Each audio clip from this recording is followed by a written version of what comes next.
oración es una pérdida de tiempo. Usted puede decir, algo no está bien. ¿Por qué Dios no ha contestado mi oración? Bien, quiero compartir con usted 6 claves para la oración contestada. Y espero que las grabe en su corazón. Son sencillas, nada realmente nuevo, pero algo que necesitamos recordar en una forma más continua y metódica. Para que sus oraciones sean contestadas, primero, debe orar en el nombre de Jesús. Veamos Juan 14, los versos 13 y 14.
Jesús dijo, y todo lo que pidiereis al Padre en mi nombre lo haré, para que el Padre sea glorificado en el Hijo.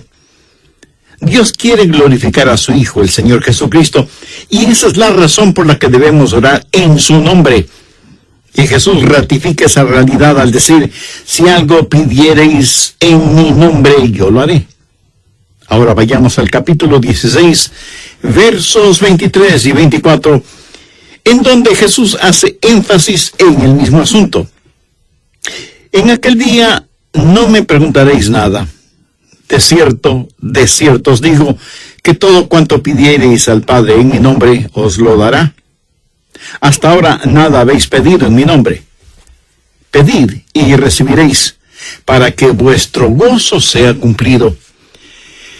Muéstreme una persona cuyas oraciones le son contestadas, y de seguro que esa persona está llena de gozo. Jesús también dijo en Juan 14:6, yo soy el camino y la verdad y la vida. Nadie viene al Padre sino por mí. Y esa es la verdad en cuanto a la oración. No hay forma de llegar a Dios el Padre sino únicamente por medio de su Hijo Jesucristo. Supongamos que usted se pierde buscando una dirección en un lugar que no conoce.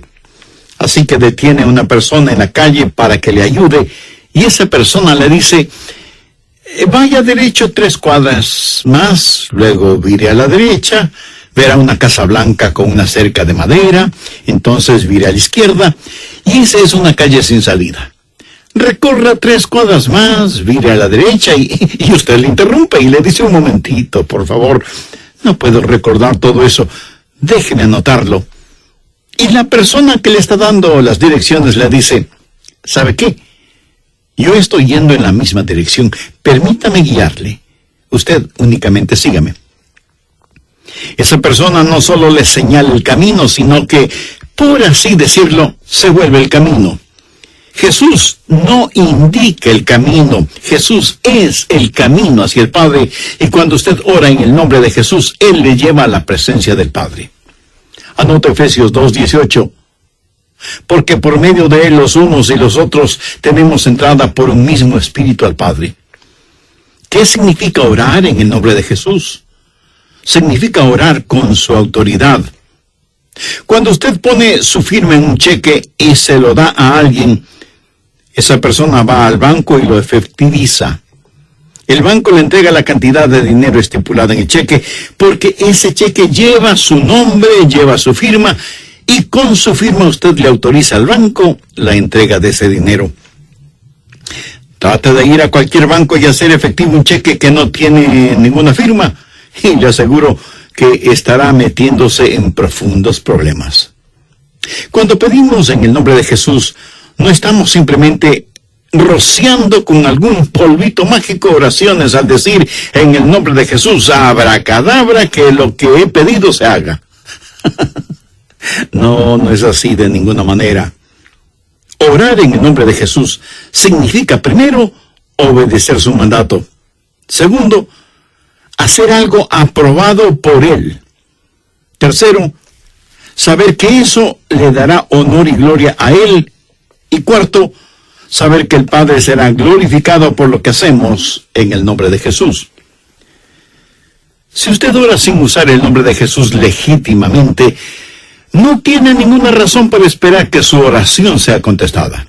Ahora, obviamente, el orar en el nombre de Jesús significa que usted debe ser salvo, que debe ser su discípulo y que debe estar en comunión con Él para conocer su voluntad.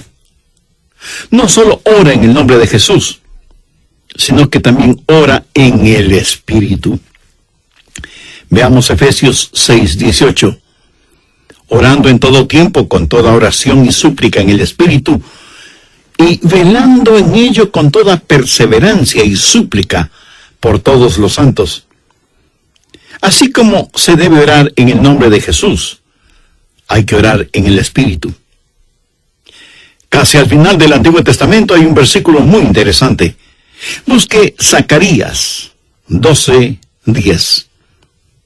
Dios habla de lo que hará en los últimos días, cuando los judíos como nación vengan a Jesús.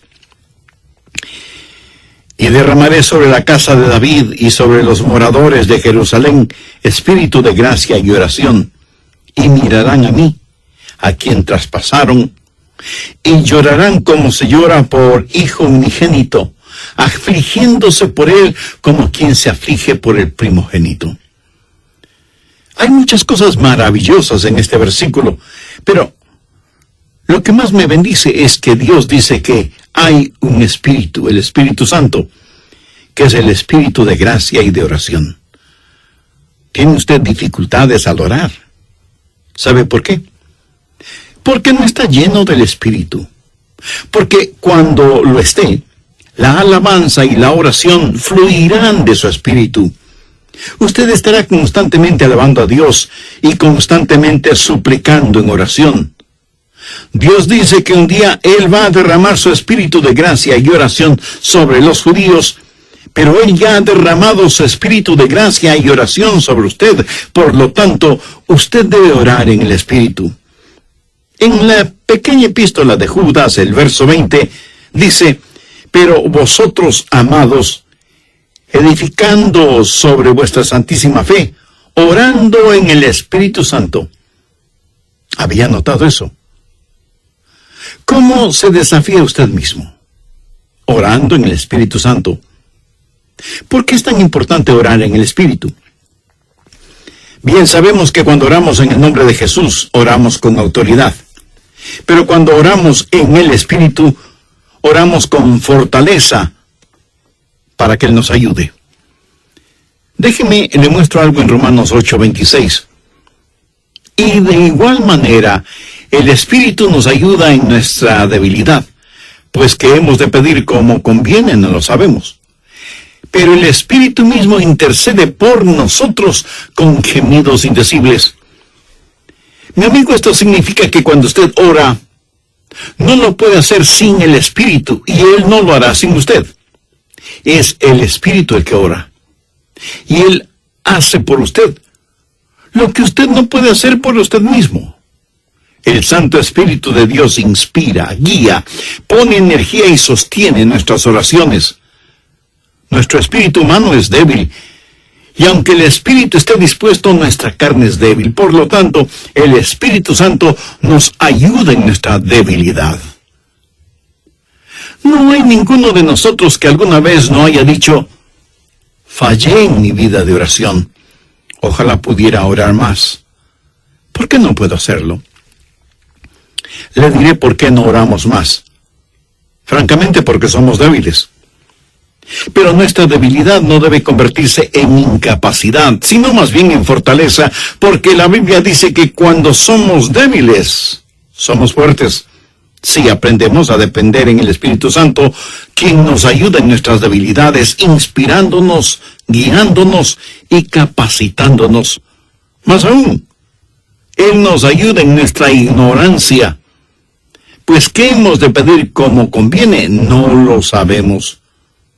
¿Alguna vez has pensado en eso? Estuve una vez en una conferencia bíblica en Dallas. Al finalizar la conferencia, 2 jóvenes estudiantes se me acercaron y uno de ellos me preguntó, «Pastor, ¿usted ora?» Le respondí que sí. Entonces me dio una pequeña tarjeta diciéndome, «Aquí están nuestros nombres. Somos estudiantes en el seminario, por favor, ore por nosotros». Yo les agradecí y puse esa tarjetita en mi Biblia. He orado por esos estudiantes, pero no creo que lo haya hecho en forma regular. No porque ellos no me importen, pero una asignación de oración es más que 2 nombres en una tarjeta. Si tuviera que orar por todos quienes me piden que ore por ellos, ni las 24 horas del día serían suficientes, se lo aseguro. Esa es la verdad.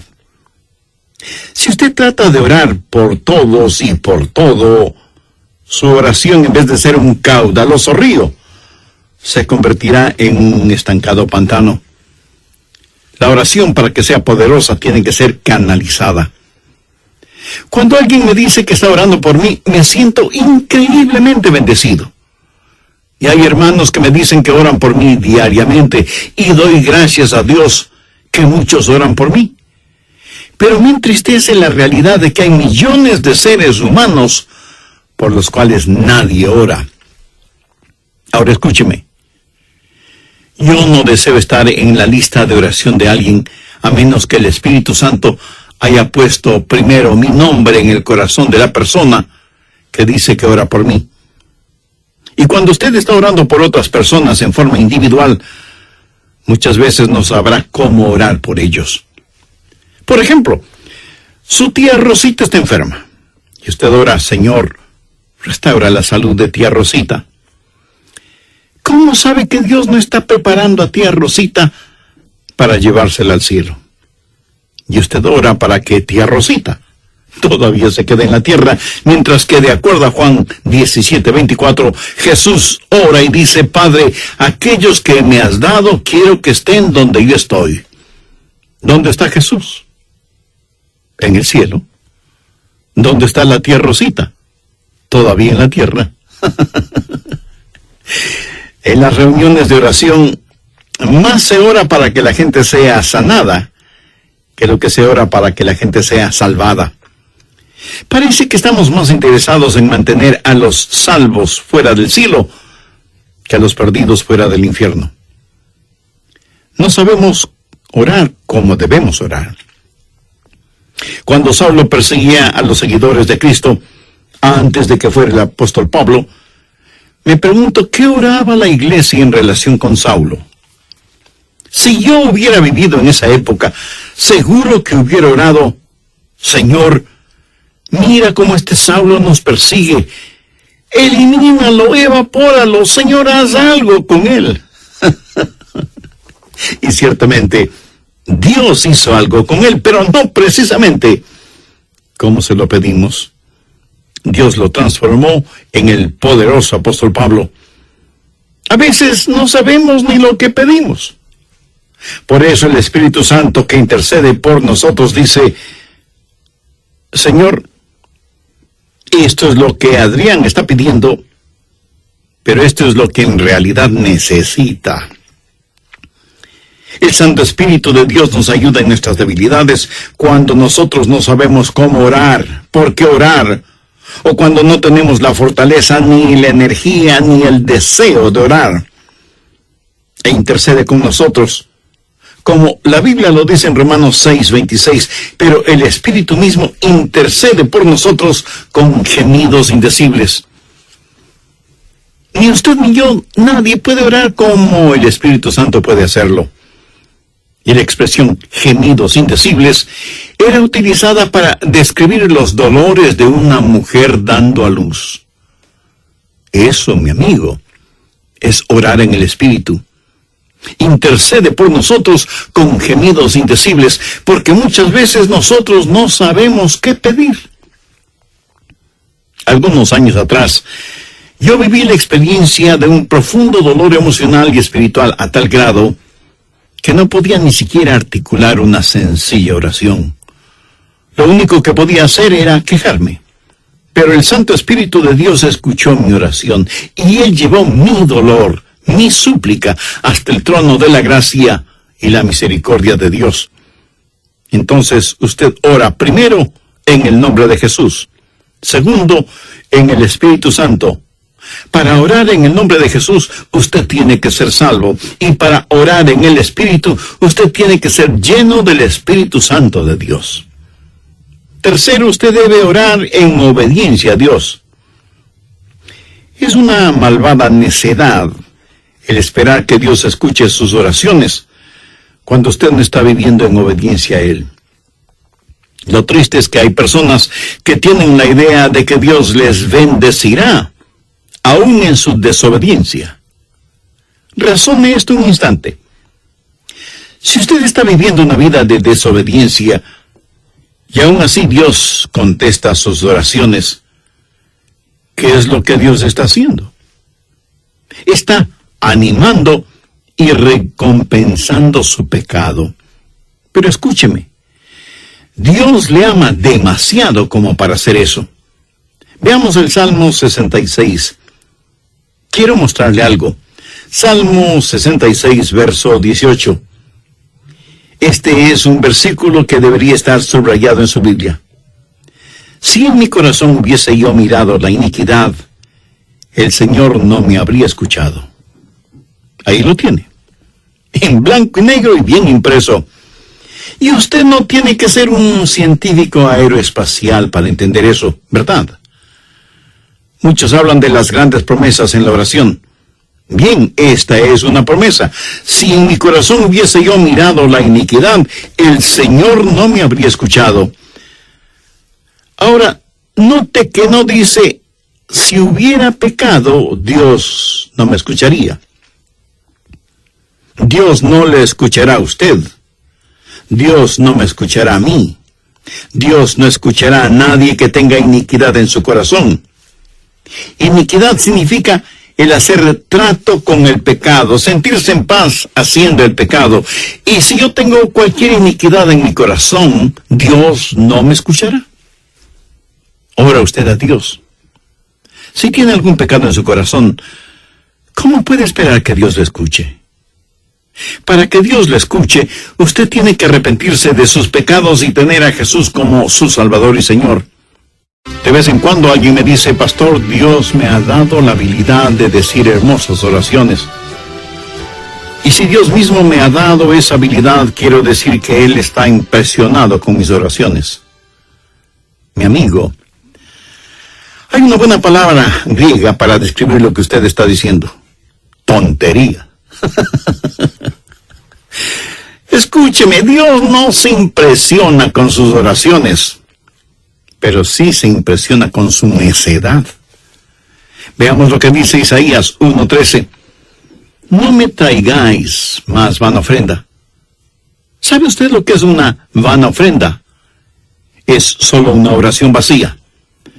No me traigáis más vana ofrenda. El incienso me es abominación.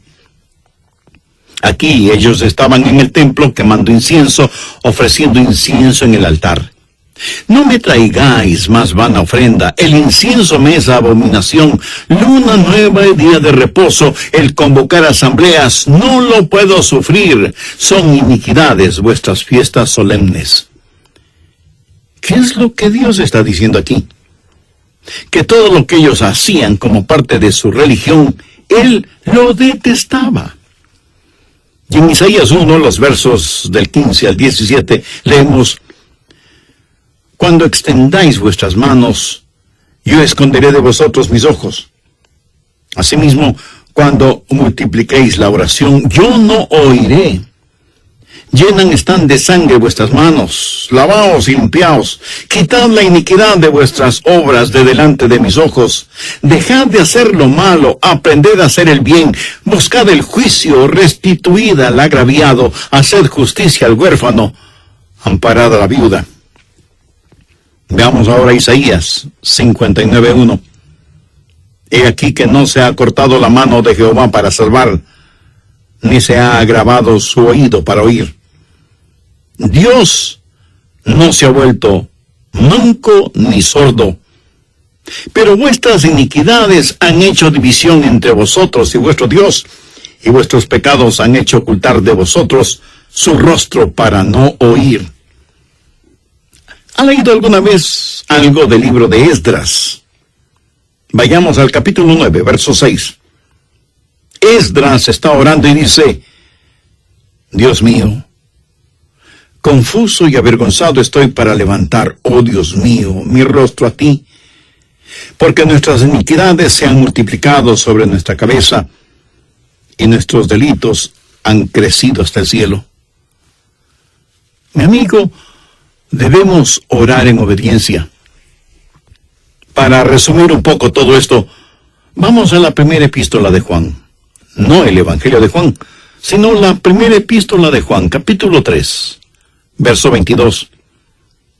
Y cualquier cosa que pidiéramos, la recibiremos de Él, porque guardamos sus mandamientos y hacemos las cosas que son agradables delante de Él. Los rebeldes jamás verán sus oraciones contestadas. Déjeme retroceder un poco las páginas de la historia.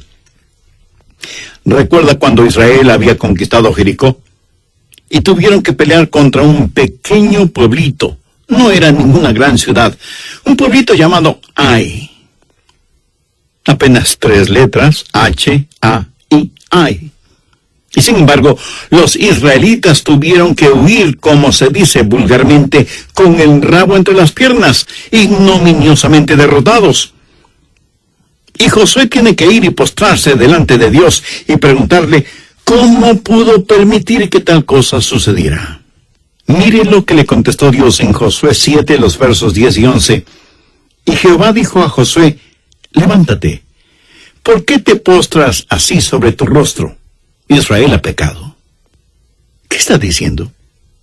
Josué, hijo mío, ¿por qué me estás orando? No puedes utilizar tus oraciones como una cortina de humo para ocultar el pecado que hay en medio del pueblo. Enfrenta y elimina ese pecado, y entonces oiré tus oraciones. Cuarto, usted debe orar en la voluntad de Dios. No solo conocer a Jesús, no solo ser lleno del Espíritu, no solo obedecer los mandamientos, pero aún habiendo hecho todo esto, todo lo que usted desea no es necesariamente la voluntad de Dios para usted. Anote 1 de Juan 5, versos 14 y 15. Y esta es la confianza que tenemos en Él, que si pedimos alguna cosa conforme a su voluntad, Él nos oye. Y si sabemos que Él nos oye en cualquier cosa que pidamos, sabemos que tenemos las peticiones que le hayamos hecho.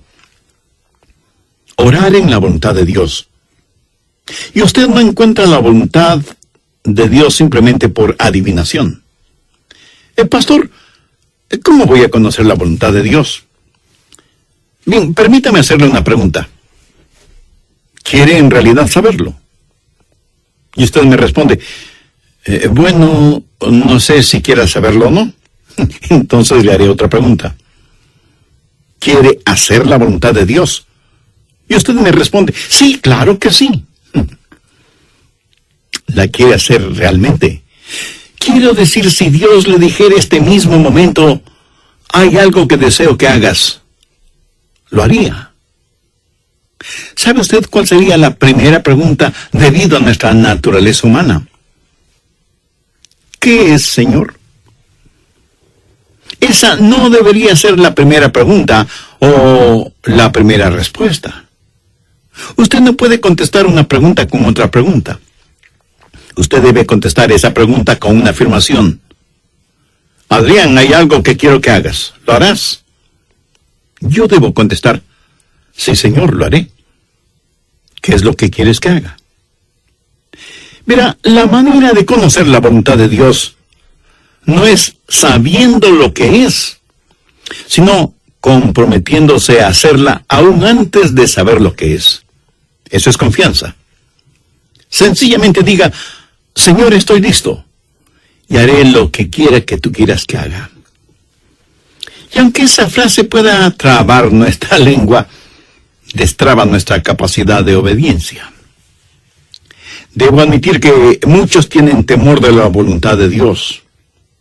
De alguna manera se les ha metido la idea en la cabeza de que si se prestan para servicio bajo la voluntad de Dios, van a terminar como misioneros en el país de salsipuedes, viviendo en una choza con piso de tierra y comiendo carne de serpiente o quién sabe qué otros exóticos alimentos. ¿Sabe qué? Pudiera ser que así suceda. La forma de conocer la voluntad de Dios es aceptando la voluntad de Dios antes de conocer cuál es la voluntad de Dios. Y aunque suena complicado lingüísticamente, espiritualmente no lo es. Pero usted me dice, pastor, quiero más detalles. Muy bien, le voy a dar más detalles. La voluntad de Dios es buena, perfecta y aceptable. Y si piensa que esto lo digo porque soy muy inteligente, pues siento desilusionarle. Veamos qué dice Romanos 12, versos 1 y 2.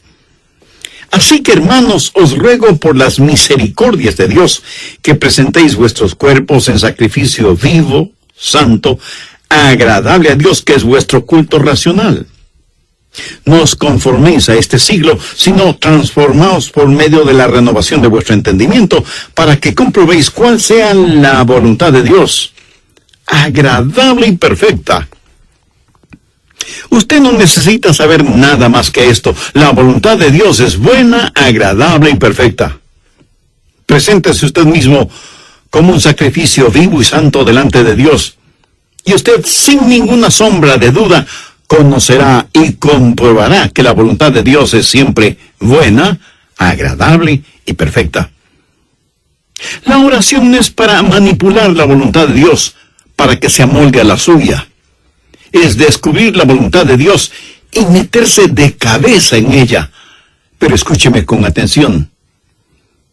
En última instancia, usted no encuentra la voluntad de Dios. La voluntad de Dios lo encuentra usted. Cuando su corazón está bien con Dios, usted presenta su cuerpo como un sacrificio vivo y rehúsa el ser amoldado por el sistema y los valores del mundo, para más bien ser transformado, renovado en su mente y empezar a pensar los pensamientos de Cristo y, por lo tanto, tener la capacidad de orar en la voluntad de Dios.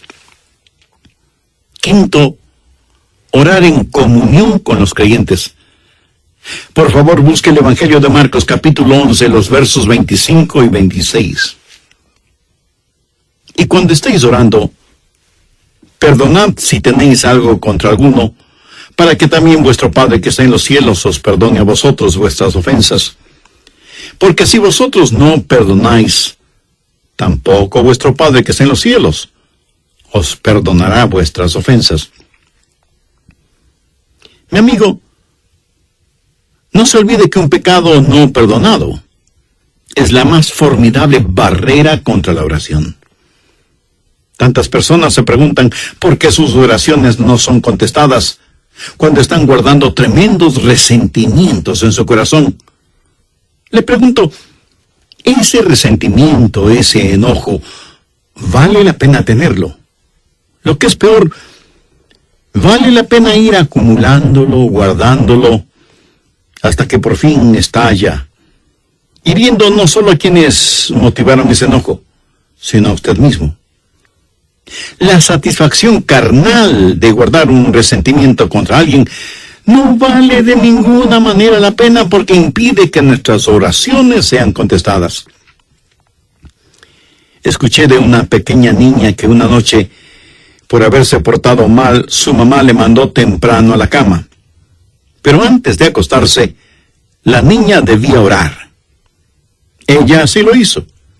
Oró por su hermana y su hermano, oró por su papá y su abuelita, oró por sus amigas en la escuela, oró por su profesora, oró por su perro y por su gato, y finalizó con un alegre amén. Luego, mirando a su madre, le dijo: como habrás notado, mamá, tú no estuviste en mi oración. Me imagino que esa oración no habrá salido de ese cuarto, menos habrá llegado al cielo. Pero hay una profunda lección en esto. Sería una temeraria necedad si alguien, teniendo un espíritu no perdonador, pretende que sus oraciones sean contestadas. Y esto es verdad de manera especial entre marido y mujer. En 1 de Pedro 3:7 leemos: vosotros maridos igualmente, vivid con ella sabiamente, dando honor a la mujer como a vaso más frágil y como a concibiréis. Por favor, subraye en su Biblia la palabra creyendo. Ore creyendo, y todo vendrá. Ore dudando, y nada tendrá. ¿Alguna vez ha dicho: Dios, yo creo, cuando en realidad no creía? Muchos piensan que el decir que creen les será contado como si en verdad creyeran. Estaban mintiendo, ellos lo sabían, y Dios también lo sabía. ¿Alguna vez ha orado sabiendo que Dios escuchaba sus oraciones y recibió una respuesta de Dios? Verá, la fe es también un regalo de Dios. La fe no es algo que usted guarde en su bolsillo o en su cartera para gastarla en cualquier cosa que se le antoje. Usted no puede tener fe para nada fuera de la voluntad de Dios, porque Dios no da fe para nada que esté fuera de su voluntad. Y usted no puede tener ninguna fe a menos que Dios se la dé. Y no faltará quien pregunte: ¿por qué no tengo más fe? Si usted pone en práctica lo que he compartido en este estudio bíblico, le puedo asegurar que descubrirá que la fe está ahí. Cuando usted ora en el nombre de Jesús, cuando usted ora en el Espíritu Santo, cuando usted ora en obediencia y en comunión, cuando ora en la voluntad de Dios, la fe está ahí. Pero si estos elementos espirituales no están ahí, tampoco estará la fe. Ustedes, esposos, ¿han tenido alguna vez un argumento? Y si me dice que no, con toda mi cariñosa cortesía le diré que son mentirosos. Cuando marido y mujer tienen un argumento y no lo solucionan, y luego se arrodillan para orar por su hijito enfermo, ¿no se sienten espiritualmente enfermos? ¿No sienten que están actuando hipócritamente?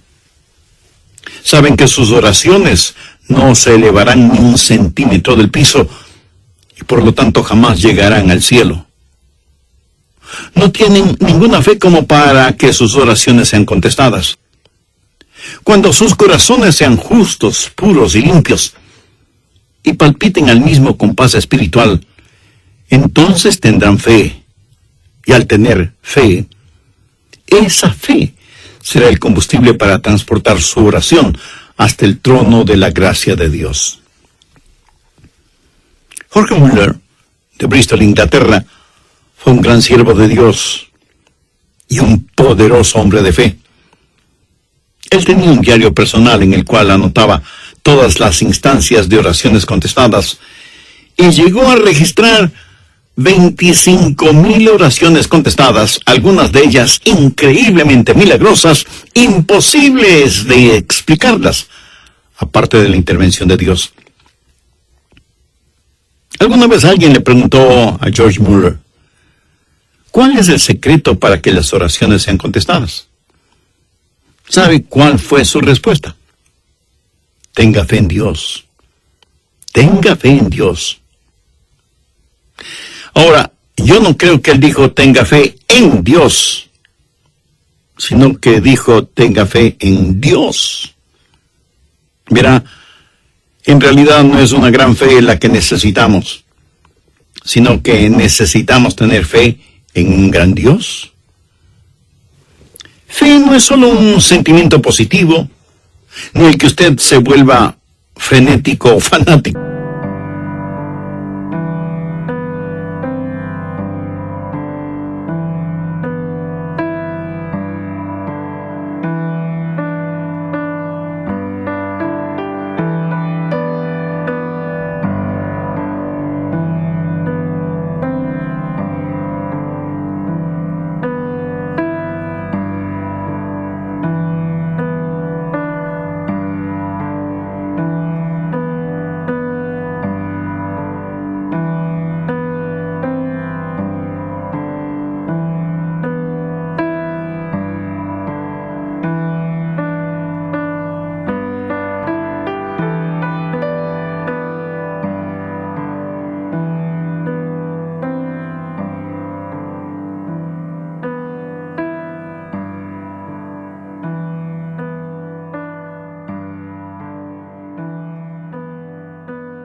¿Qué trabajo nos cuesta invertir unos minutos en la oración? La oración eficaz, mi estimado amigo, debe ser un acto intencional de nuestra voluntad. No debemos acercarnos al trono de la gracia en forma casual, sino en forma totalmente intencional.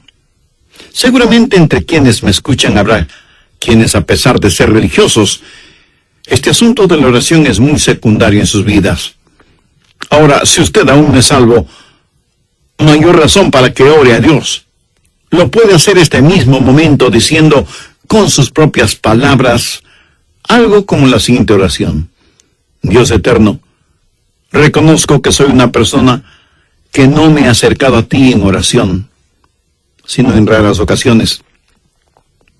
Reconozco también que soy pecador, que estoy perdido y que necesito ser salvo para tener la seguridad de ir al cielo cuando me llames a tu presencia.